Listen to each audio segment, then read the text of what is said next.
Great. So thank you for everyone that has jumped in early so that we can kick off on time. We do really appreciate it. We're really lucky. We've got Scott and Dean here from SMA, and they're going to run through how both of our products work individually, but also how they work together.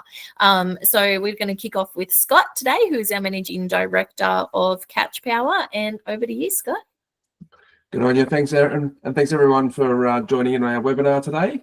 Yes, so my name's Scott Young, co-founder of CATCH Power and Managing Director. So here we are talking about CATCH Control, the product that we manufacture, but also our integration with SMA and partnership with SMA, which we're very excited to have. So who is CATCH Power? So CATCH Power are Australian-made Australian-made product designed and engineered in Glen Innes, Northern New South Wales, Australia. So basically everything with the CATCH Power logo on it has been done by us. So we do the engineering for the hardware itself. We do the firmware on board the hardware, the sophisticated cloud environment that it operates in, and websites and apps, all those sorts of things are all done by us. So we're very proud to have a lot of control over. We could potentially call us a vertically integrated sort of a product, and so we have a lot of control over what makes it to market. So it's a product that's built to solve challenges for solar installers.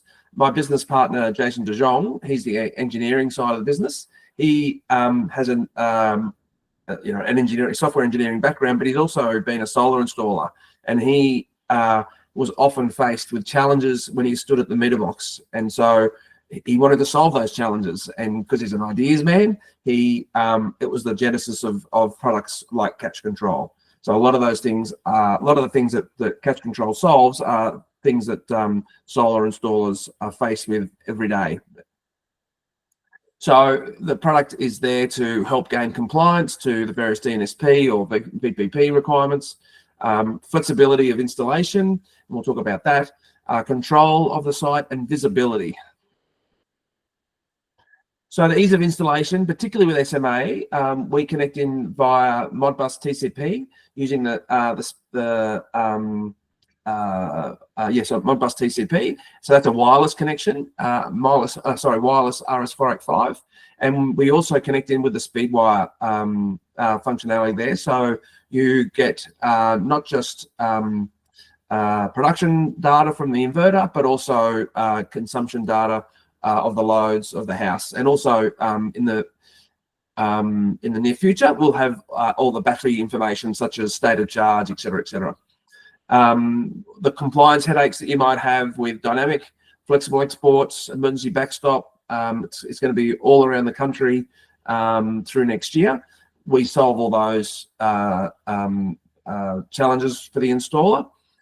We also have a remote diagnostic. So that's our fleet manager, or my fleet. So as an installer, you can see your fleet in a single place, and that shows pretty much everything you need to know, including the settings, to help if anything needs to be changed or diagnosed or understood about the site, then you can do that remotely. And this is regardless of the brand of inverter that's there, all in one place.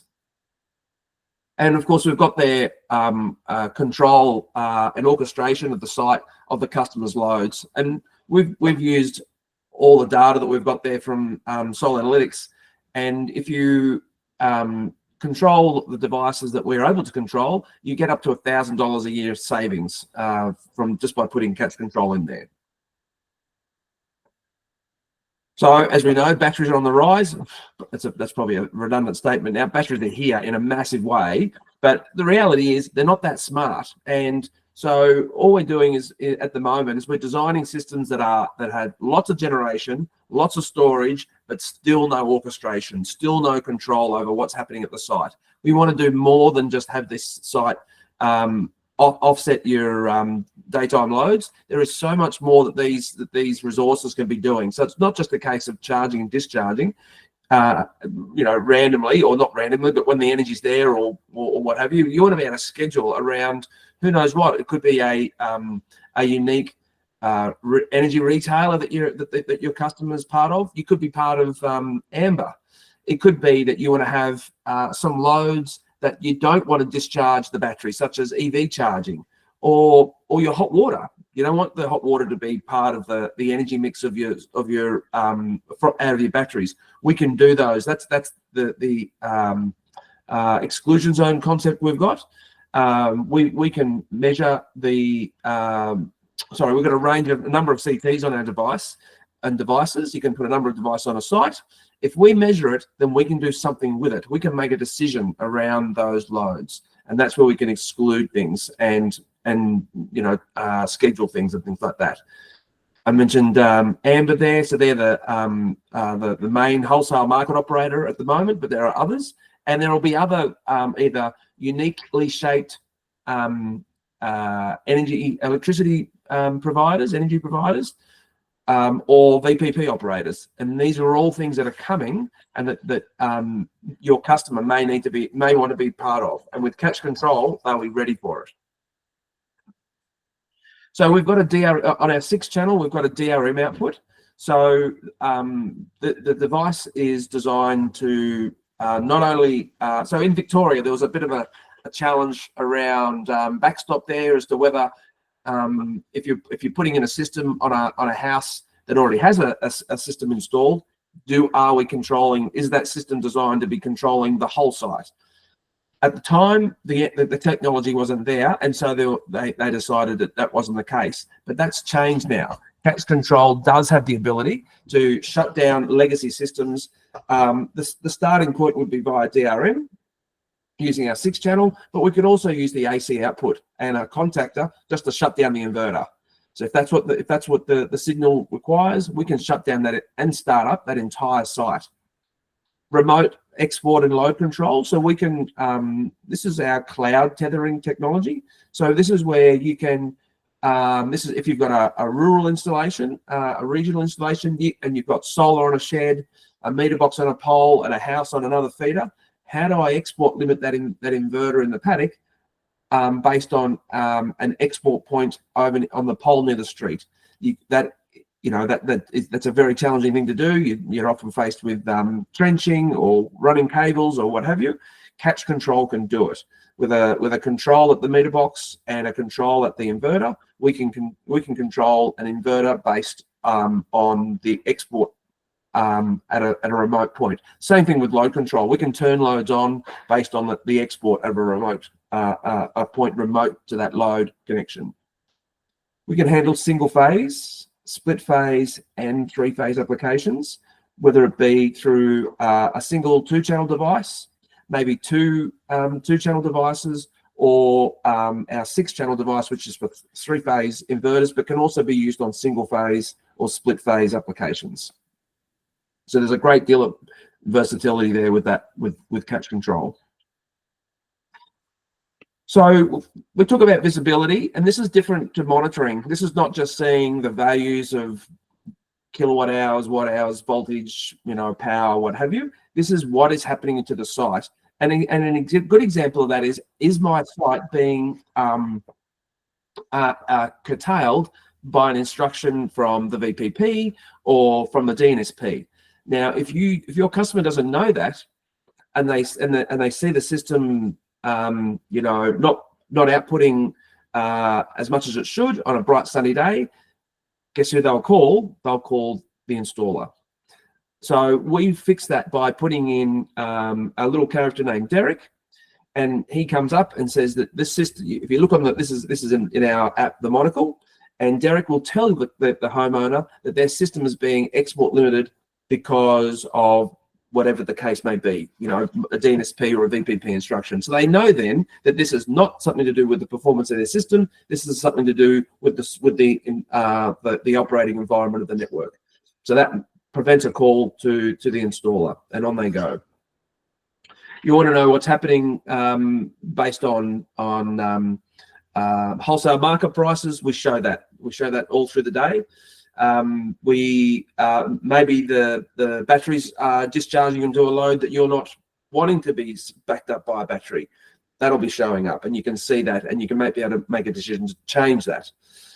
And you may be not being able to orchestrate the site in a way that is the best for you. And these are the things that are clearly demonstrated and illustrated through our apps. So, and it's all done in real time. So it's live data, so you know exactly what's going on when you're engaging with the app. So CATCH Control, while we are the energy meter for the inverter, that's just the starting point.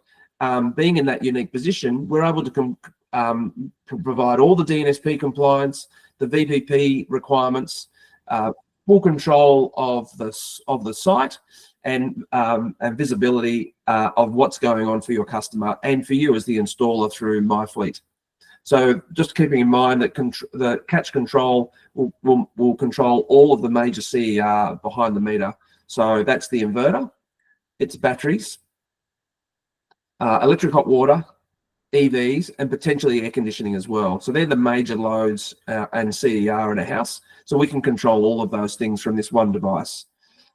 We can also, if you're installing CATCH Control to a house with an existing system, then we can, as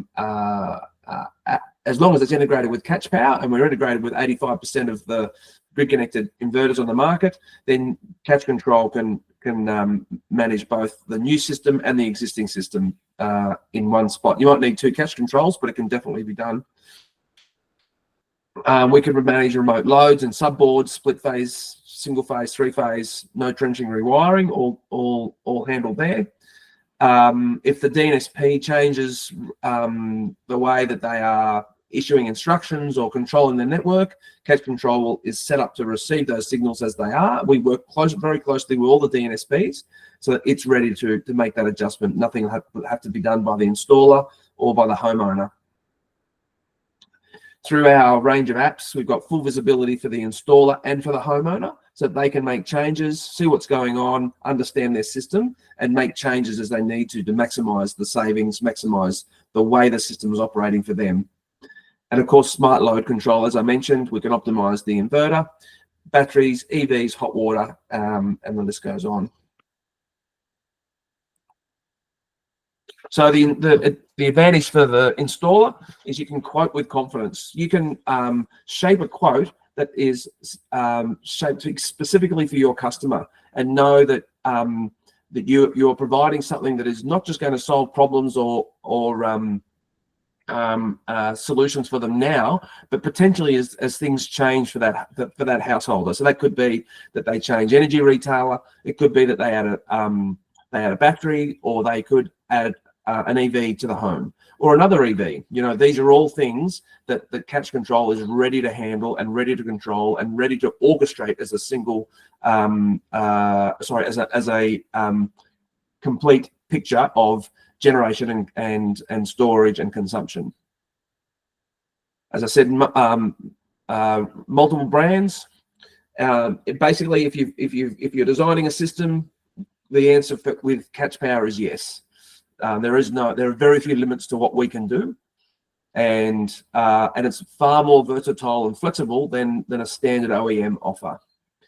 And we have this new section of the company called Engineering Services. So this is where we are pretty much upping our level of service to installers, so that if they are new to the product and they want to understand it better, we can dedicate some time with our engineers to understand the product, go through its basic functions, and provide the opportunity for lots of questions and scenarios and those sorts of things.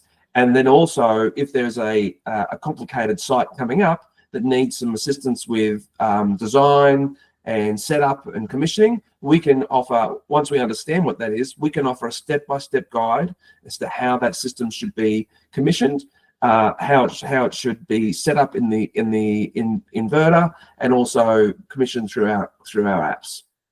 So we can provide that service for you. If that's something you want, you need from us, you'd like to have from us, then we can put you in touch. Then just get in touch with your BDM, your CATCH Power BDM, and we can start the process from there. We've had that going for 2 weeks, and it's been to great success. the people who we've done system design and instructions for have found that and these are people that have been brand new to our product, have found that the process has been very easy and very straightforward and very helpful, obviously. So that's engineering services. So the software that we offer is the configurator app. That's the app that the installer uses to commission the site and set it up and create accounts, etc., etc. The monocle is generally for the homeowner, but that's where they can do all the scheduling, see how the system's performing, see if Derek is giving them any messages, all those sorts of things, see how effective they are at matching renewable energy with generation or stored resources. And of course, you get Sol Analytics for free as part of that, which includes Plan Optimizer. So if your customer ever asked you which is the best energy retailer to go with, you don't have to answer with something that's going to change next week. You can answer by saying because you've chosen CATCH Power, you'll have the answer at your fingertips all the time as to whether you are on the best plan. That's a really handy feature that you can offer with your systems. And of course, from the installer, you've got My Fleet. So you've got all the sites in one place, all the control to change settings and see what's going on. So that's CATCH Power. I'd like to hand over to Dean, who's going to talk about SMA. But before I do, I'd just like to say that we, as part of our process of integrating different brands of products with CATCH Control, we see how they perform. We see exactly what they're made of, because we're asking a lot of the inverter and the battery under control, and we see things like response rates, and when loads get turned on, solar comes and goes, and this is part of the witness test that we have to go through with the CEC listing for CSIP, and it was fantastic to see how that the standard of product that SMA is manufacturing, designing, is right up there. You know, everything we wanted to do that we asked of that inverter, it did immediately, and it was a breath of fresh air. I got to say, we'd gone through a few other brands and some challenges, but SMA was right there on the money. It was great to see, and it was a pleasure to sit there and do the witness test with Sapin when it came to it. So, on that note, I'll hand over to Dean, and he'll take you through the SMA product. Thanks very much. Thanks, Scott, for the kind words. Just give me a sec while I share the screen.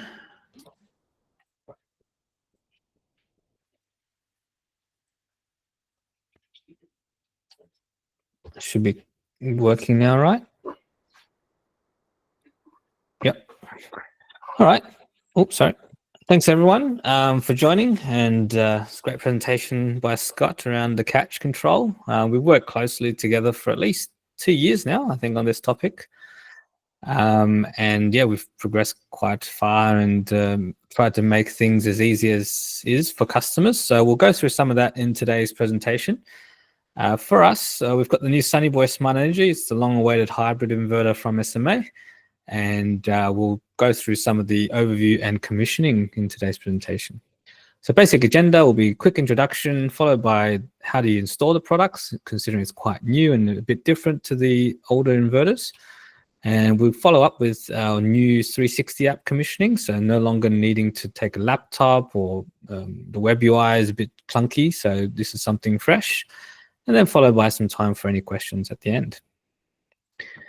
Just our standard legal disclaimer.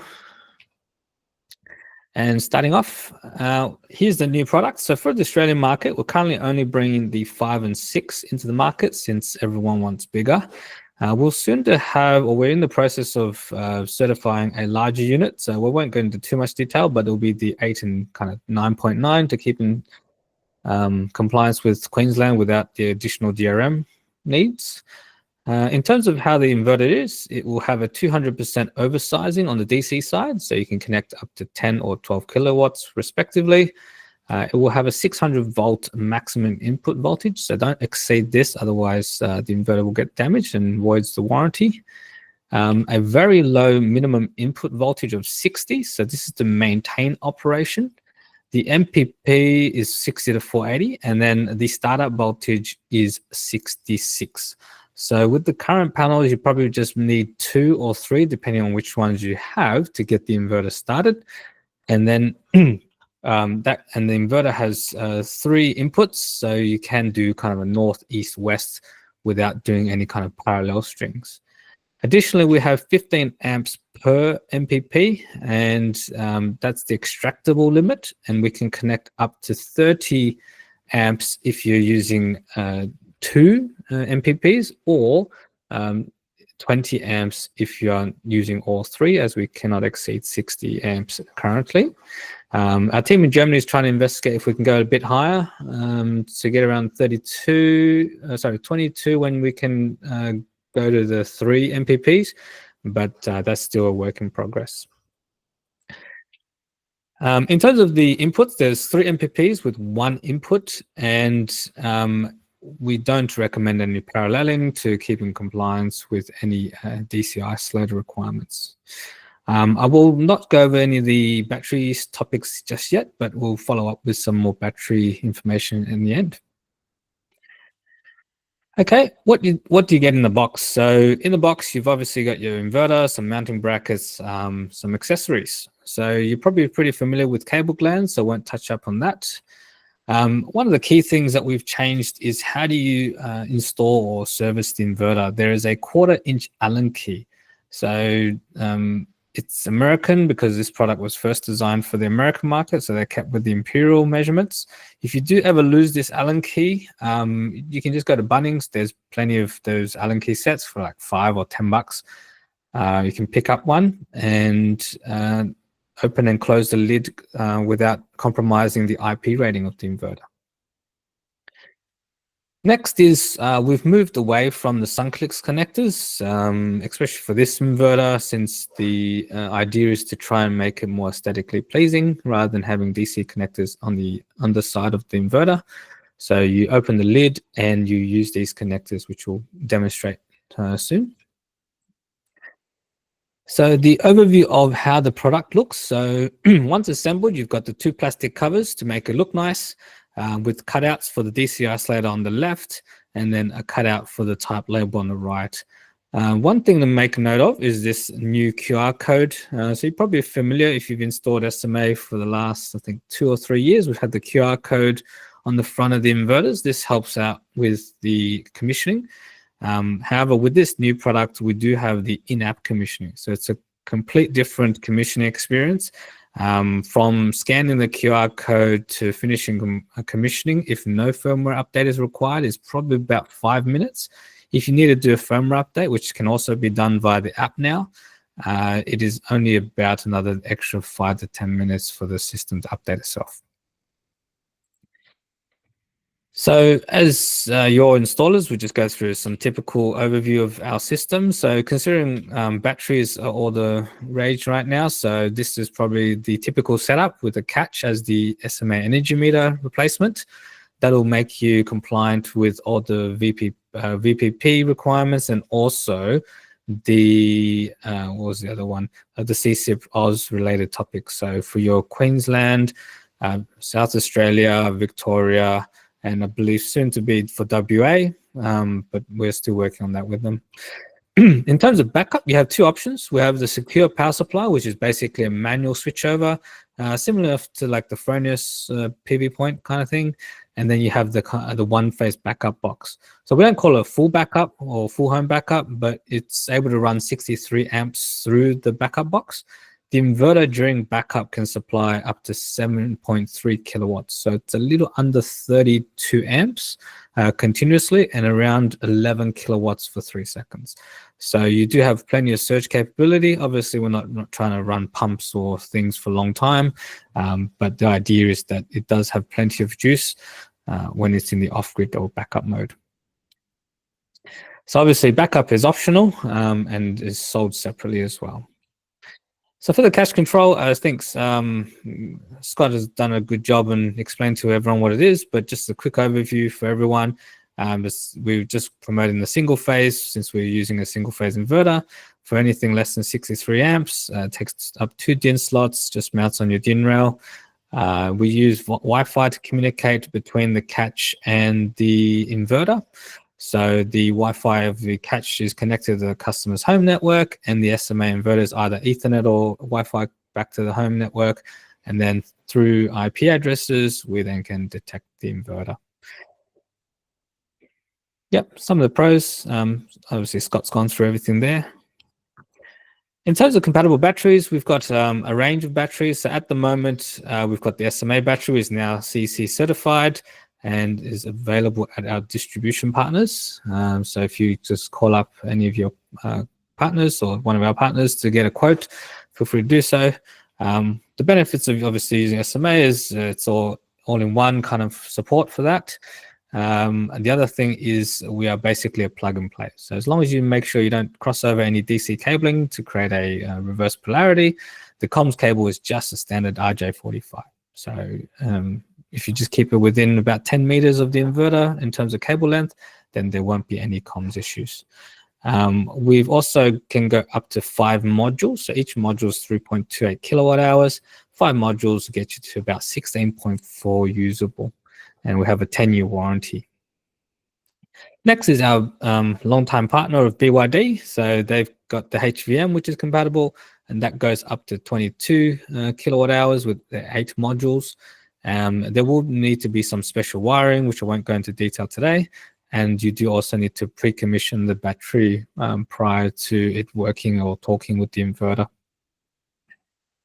Okay, so backup box. In terms of an overview, here's some basic numbers. So as mentioned previously, when paired with the 5 and 6 kilowatt inverter, we do have the 7.3 kilowatts of continuous power.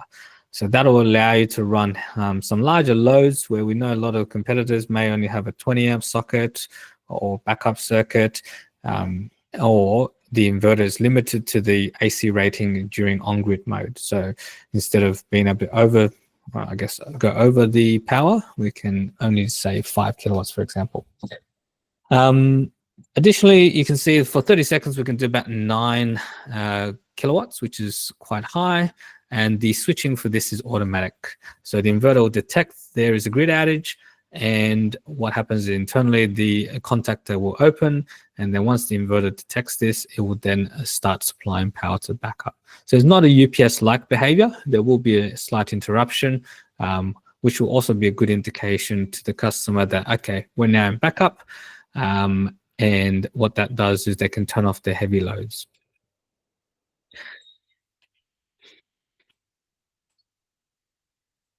Okay, that's the general summary of the hardware. Moving on to the installation. Obviously, before any installation, just make sure everyone here or doing work is a licensed electrician. But just as a warning for everyone. And then mounting and clearance. So with this product, it's quite simple. It's a fanless design. There's a small fan inside to circulate air internally, but there is no large fan. So the noise level is quite low, especially for customers who either live in noise sensitive locations. It's great. If you do wish to install multiple of these, we do support up to 3 inverters in parallel, where one inverter is acting as a master controller, and then the other up to 2 can act as a subordinate device that listens to the master. So therefore, the spacing, just make sure you do the up and down spacing, because that's how we cool the inverter. So it's through just convection. And obviously, for the longevity of any device or any electronic, it is ideal to not have it exposed directly to the sun, or especially the summer sun. So some shading device would be great, but it's not needed. Yeah. And if you do have a mix of different inverters, so it could be an SMA paired with an older Sunny Boy, for example, then just observe the largest value that you need to, clearance-wise, and that way you ensure that there's enough clean air for the inverters to, dispel the heat that's generated. In terms of mounting, don't mount it upside down or lying down. Keep it within 90 to 80 degrees on the wall. And then here's the interior overview. So once you take the lid off, starting from the left-hand side, we've got our DC connections. So you've got the 3 MPPs and then followed by 1 battery input. We then have our communication section, which is 2 Ethernet ports on the right and labeled under G. So this is you can use for daisy chaining. So if in the past we were using the SMA energy meter, you could wire the energy meter directly into the one of the ports, and then the second port could go back to the customer's network. On the left there, you have C, which is the battery comms. So we only work with batteries that have a communications port, as we're dealing with high voltage batteries now. And on the right-hand side, you have your AC connection. So one important thing to note is the H. It looks like a 3-pole block, but it's only 2-pole. So you have live, neutral, and empty, and then earth is using the earth bar. Now, how do you mount it? We've come with this new mounting bracket. It's quite a bit different to the older ones. So with the mounting bracket fixed to the wall, you need to mount at least 2 of the 4 holes present.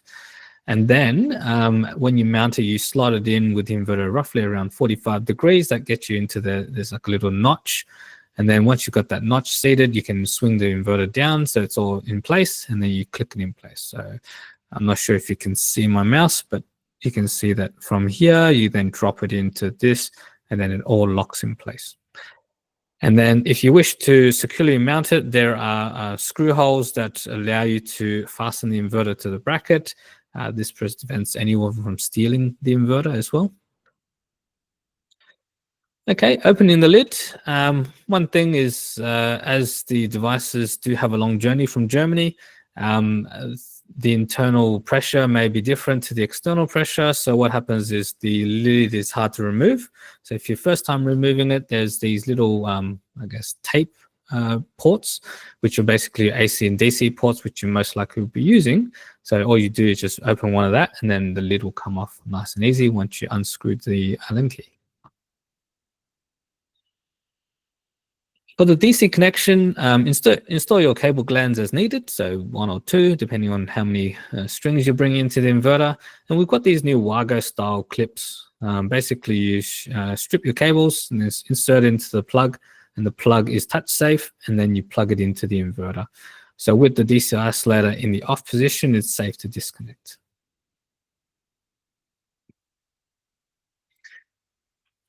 The AC connection next, again, same thing as the DC side. Install the cable gland that you need. Run your single phase cabling through. Put the ferrule around the active and neutral, and then leave the earth without the ferrule, and connect the active and neutral to the respective ports as shown.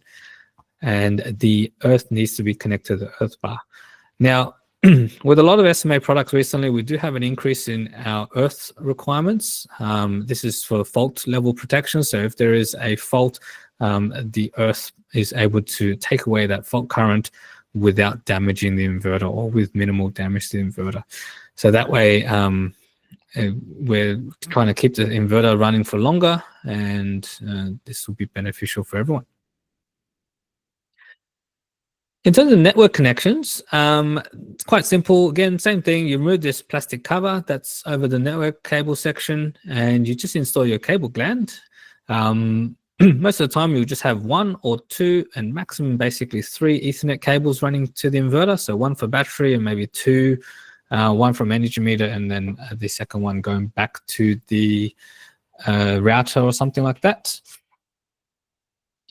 And as mentioned previously, the ports on the right are a basic switch, so it doesn't matter if you plug in the left or right, both are the same behavior.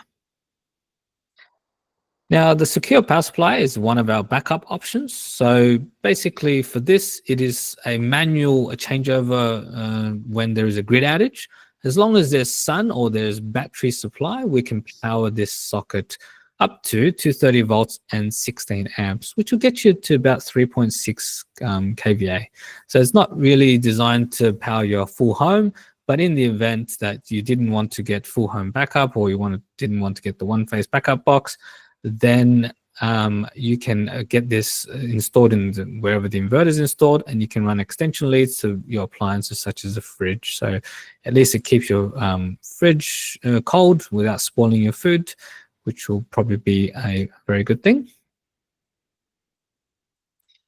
In terms of how it's wired, there's some control cables for the SPS switch on the left-hand side. That's just a signal that we are in backup.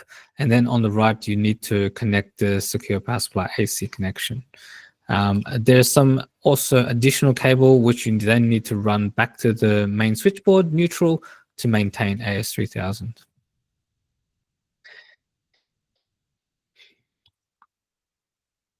Yeah, we've also included this in more detail in our AS4777 technical documents, which you can download from our website. Now moving on to the battery connection. So same as the DC side, just install the cable gland that's needed and then strip the cables and push them into the DC plugs, red and black to match the color. Make sure you install some kind of protection as well if you want between the inverter and the battery, just to make it easy. Or if the battery has an inbuilt DC isolator that's suitable, then you can use that as well. Now, currently, we only support one battery stack. So that means that we can go up to 22 kilowatts with the BYD solution or up to 16.4 kilowatts with the SMA solution. And as always, please follow AS5139. In terms of the SMA connection, it's quite simple, as mentioned before. So you've got the communications, which is what's shown on the screen right now. So you just basically have a termination plug on the last battery, and then the two batteries are daisy chained together, and followed by one cable from the battery to a extension, which is provided, and then you run your Ethernet cable from the extension to the inverter. And that's it. So you're done in terms of you're done in terms of the connections for AC, DC, and comms. Now you can close up the inverter. Make sure the 19 clips are in place. They provide the right tension to maintain the IP65 rating. And when you align the lid, just make sure you get it on the actual handle bit. And then once you're ready, just put the Allen key in and turn right 90 degrees, and you get it locked. And finally, to make everything look nice, you've got the two plastic covers, which are specific for left and right, and they can be attached to the inverter. And then you have none of that bare metal showing. So now moving on to our commissioning. As mentioned, we've got this new 360 app. It's been around for a while, but we've added in the commissioning steps for this. However, you will need a free SMA Sunny Portal account. So for any installer that has done SMA in the past, you can use that account. If you've forgotten your password, just go into a Sunny Portal website and click on the forgotten password to reset it. So the 360 app is available via Google or Apple stores, so on your phones. And then once you log in, you're greeted with the following menus. So the step one is firmware update. If it's a brand new one out of the box, just to double check. And that can be performed by doing this. So you'll be greeted with the enable scanner. And before that, you have the option to download firmware for SPSC. So with the latest update to the 360 app, it should have more files available than just the SPSC, as we're supporting the SDPX as well. As an example, once you click on the file that you want to download, it will tell you if you want to download it. It will then get saved to the phone's local storage, which you can then extract later on. Now, the next step, once you've scanned the QR code and you log in for the first time, the inverter will ask you to create a login detail. So for this, you just need to enter your first, last name, a username, which you'll need to save, and it's also case sensitive, and plus the password, which you need to make sure is in compliance with our password rules. So then you'll be greeted with what is the inverter currently on. You then select the file, you navigate to the file you downloaded on your phone, and then it will appear as a new file version. So for example, in this screenshot variation, you're currently on 30803, and the new firmware file will be 30811. And as long as you see the difference, then at the bottom should have the option to update firmware. And once you click on the update firmware, the file gets uploaded relatively quickly over the Wi-Fi connection to the inverter. And the whole general process takes between 5 to 10 minutes. You know when it's done once the inverter's red and green light starts flashing alternatively. That just indicates the inverter is now ready for commissioning. So once that's all done, make sure you exit the app and then restart it. And then the next step you do is go to the commissioning option there. Under the commissioning, if you haven't already, because sometimes depending when the inverter was manufactured, you may not need to do a firmware update. So in that case, your first name, last name, username, as we mentioned before, just needs to be entered. In the next step, you have the option to connect to Ethernet or Wi-Fi. So for our scenario in the lab, we've just connected to Ethernet for stability.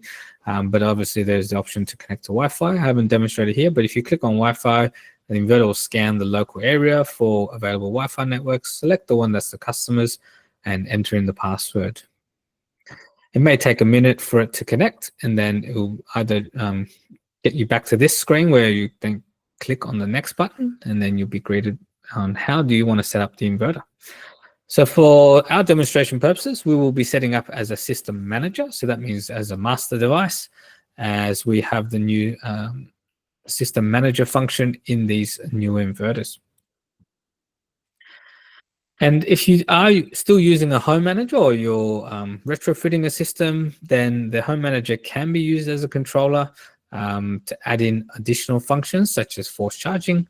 But if you're using it with a CATCH, you just set it up as a system manager. We can then take signals from the CATCH. Okay, the next step, you'll have the option to search the local network. So once your inverter is connected and the, say for example, energy meter is connected, the SMA one, then you can go through this step and detect it. If you're using a CATCH, then this step you will not find the CATCH as yet because you need to commission the inverter first, then commission the CATCH, and then come back to add the energy meter in. Highly recommend to click on the update, automatic updates, and then you're followed on by how do you want to set this system up. So the first thing you need to do is obviously select the country standard. In which case for Australia, it will be either the 2020 region A, B, or C. And if you're in New Zealand, depending on your DNSP, they may require New Zealand. The older standards, such as 2015, are not available on this inverter because it was never released when that was available. And once you've done that, then there'll be some other functions. Grid management service is not programmable through this app just yet, but in the longer term we will have that. If you added an energy meter in the previous step, the energy meter should automatically appear with the serial number such as the one shown on the screen there. And then further down you have the option for rapid shutdowns. This is not needed for Australia, so I'd highly recommend just leaving it off. When you have then you have the next option, which is battery. Generally speaking, if your communications cable is all set up correctly, then the battery will automatically appear with the status and some basic information. So for example, in our lab, we had a HVM, so we connected that. And once all that was done, by the time we got to this step, the battery was already detected. So no need to manually select any battery or anything like that. For once you have a battery, if you do wish for the inverter to take control of all the battery charging and discharging, you do need to make sure that the energy management function is turned on. So that's a maximum increased self-consumption. Basically, that's just to help you charge and discharge based on your import or export to the grid. And then finally, we have our backup options. So in here, we have two options. It is the secure power supply, which is the little socket, or the battery backup option, which is therefore the used with the one-phase backup box. And finally, that's the finished of the basic commissioning of the inverter. And then to register this into our Sunny portal, you can do it also via this registration step in the commissioning process. So click on the register the plant, and then follow the instructions on the screen, set up a name, You can then invite the system operator, which is generally speaking the homeowner. So you can then select, are they going to be an installer, administrator, or a user? So normally, depending on how much control you want to give to the customer, you select the appropriate level. So it's either user or administrator typically. And then for the system size, you just define how many kilowatts of AC you have. So I would normally leave that automatically populated. For the PV array, you can enter in 6.6, for example, for a 5 kilowatt system. And once that's done, the system will give you a commissioning is completed and will show you some basic information on how the inverter is currently performing. So it could be a few hundred watts, depending on the time of day when you do this. And then you can click on the open dashboard to bring up the web UI of the inverter via the app. And it will be a little bit scale-wise, is not as ideal, but you will be able to go through the inverter and add, delete additional devices, or add in the catch again, or set up the Modbus function, which is needed. And finally, moving on to the export limiting. So we haven't shown this in the app because it's not available yet. But in terms of export limiting, using the meter data from either CATCH or SMA meter, we can do this as well. And if you don't need any CSIP Oz at the moment, then you do have export limiting requirements, then you can do this. So I do know that some installers in Victorian markets prefer not to do a dynamic export and would rather prefer to just have a 0 export, for example. Then you can do this via the web UI. And just now moving on to the FAQ. So can you operate multiple inverters? Yes. In the SPSC conditions, so the Sunnyboy Smart Energy as a master, then we can set up additional slave devices. Now, if you do have a home manager system, then we are only allowed 1 battery inverter. That's the limitation of the home manager.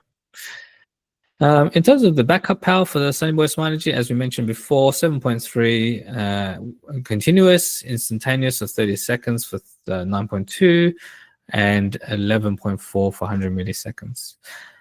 Now, can you AC couple with the SPSC? Yes. So you can either do AC charging via the AC or the DC internally. So we can do up to maximum of 10 kilowatts on the DC side for the charging the battery. So what that means is the inverter can recharge the battery very quickly when there's a short time during the morning, for example, and then in the afternoon is, for example, a rainy day. So we can make sure that the battery is as charged as possible, and then you can self-consume to reduce your impact or your costs. Now, can you do backup and secure power supply simultaneously? No, because they are using the same communications and AC output ports. So therefore, we can only choose one or the other. Now for CSIP Oz, as mentioned at the start, we've partnered with CATCH on the SPSC to meet the requirements in the local regions. So I must have missed out on this. So we are CSC listed with the SPSC for over a month now. And we also do have a native solution as well coming up. But if you wish to find out more information, we do have on our website a dedicated page for CSIP Oz related topics. And how do you contact us? So if you have any further questions around the product or any questions around how do you configure or how do you design a system, we are happy to help. So for any pre-sales technical, the Solar Academy inbox on the screen there.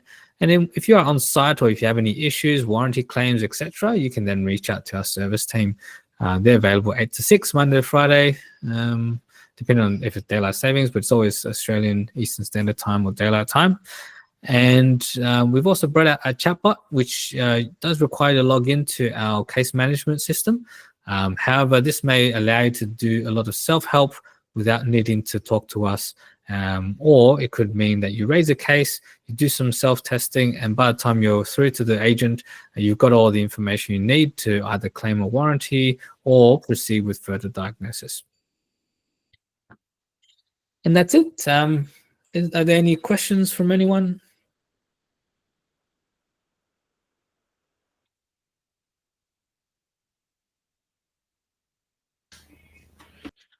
No. Thanks very much for that, Dean. That was very concise. If anyone there has any questions for either Dean or myself on the SMA product or Catch Power, we're here to answer your questions now. We'd be happy to. There's a good opportunity to field those questions if you have any.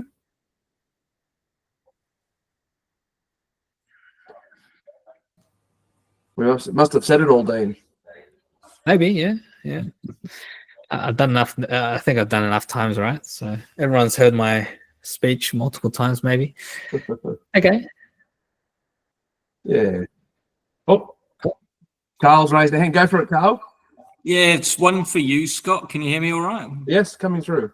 Look, we've got a situation where we've got an existing inverter. It's a grow watt. It's on single phase in WA. They want to add an additional 5 kilowatt inverter to bring it up to 10. So is it possible to add a SunGrow and then AC couple to Sonnen batteries? Can you control the lot with your Catch Power?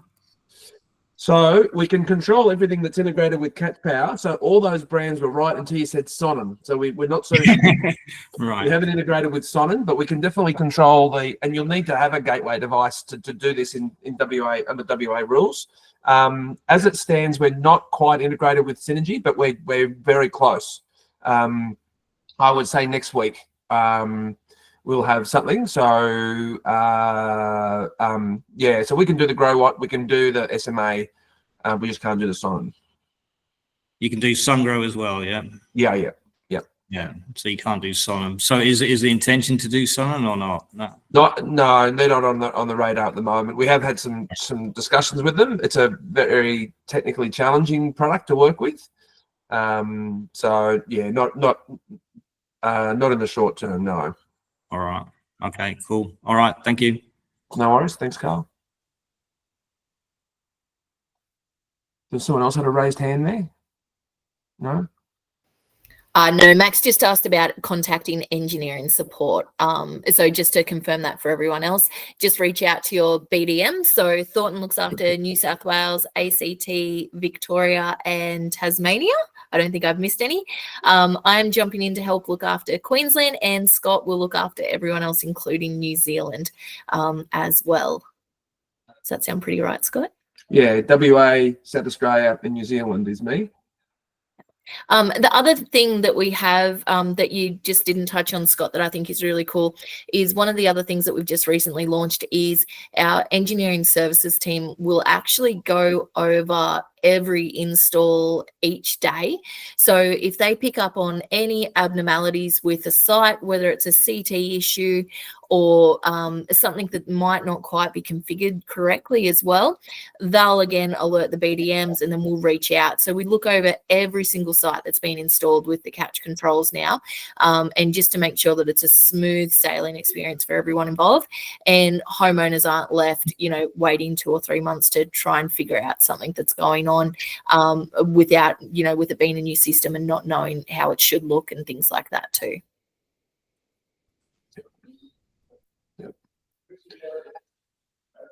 Very good. All right, we better let these people get on with the weekend, hey? Thanks, Desiree. Thanks for coming. Hey, guys. All right, good on you, Dean. We're excited to work with SMA, with all the new stuff that they got coming to market and the new challenges of battery rebates and VPPs and things like that. So and it's going to be a very profitable relationship for us and for our customers. Yep, likewise. Yep. All right. Good on you, Dean. Thanks, Aaron. Thanks, everyone.